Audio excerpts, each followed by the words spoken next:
Hello friends, welcome back to our channel. இன்றைக்கி வந்து சூப்பரான ஒரு பிரேக்ஃபாஸ்ட் மெனு தான். ஆலு பரோட்டா பண்ணி ரொம்ப ரொம்ப ரொம்ப நாள் ஆச்சு. சரின்னு சொல்லிட்டு இன்றைக்கி அதை தான் பண்ணியிருந்தேன். நல்லா உருளைக்கிழங்கு வேக வச்சுட்டு மசாலாஸெல்லாம் ஆட் பண்ணி கொஞ்சம் ஆனியன் கொத்தமல்லி எல்லாம் போட்டு நல்லா சூப்பராக ஆலு பரோட்டா ரெடி பண்ணியாச்சு. நல்லா அவ்வளோ ஒரு சாஃப்டாக இருந்ததுங்க. மேலே வந்து பட்டர் வந்து நான் தடவி வச்சேன். ஸோ மகிக்கு வந்து இன்றைக்கி ஸ்கூல் இருந்தது, அதனால் பிரேக்ஃபாஸ்ட்டுக்கும் இது தான், லஞ்சுக்கும் ஒரே ஒரு பரோட்டாவை 4ஆக கட் பண்ணி இந்த மாதிரி பேக் பண்ணி கொடுத்தாச்சு. கர்ட் டிப் பண்ணிக்கிட்டோன்னு சொல்லிட்டு கர்ட் தான் கொடுத்து விட்டுருந்தேன். பார்த்தா சிங்க் ஃபுல்லாக பாத்திரம் இருந்தது. சரின்ட்டு டக்குன்னு தேய்ச்சி கழுவி எடுத்து வச்சாச்சுங்க. அதுக்கப்புறம் இன்றைக்கி மாவுக்கும் ஊற வச்சுருந்தேன்.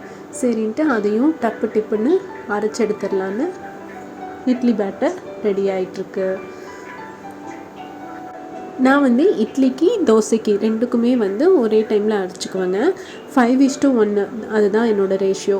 ஃபஸ்ட்டு நாள் இட்லி ஊற்றினா அடுத்த நாளும் இட்லி ஊற்றிக்கலாம். பட் நம்ம வீட்டிலலாம் இறங்காது. நான் மட்டும் இட்லி ஊற்றி சாப்பிட்டுக்குவேன். அவங்களுக்கு தோசை தான். லஞ்சுக்கு வந்து ரேஷன் அரிசி வாங்கிட்டு வந்திருந்தேன். ஸோ அதில் தான் இன்றைக்கி வந்து தக்காளி சாதம் பண்ணியிருந்தேன். செம்ம டேஸ்ட்டாக இருந்தது. அப்படியே சூப்பராக இருந்தது. ஹஸ்பண்டுக்கு வந்து இந்த மாதிரி சாப்பிட்டா ரொம்ப பிடிக்கும். காலையில் ஆலு பரோட்டாவுக்கு வந்து தேங்காய் சட்னி அரைச்சிருந்தேன்.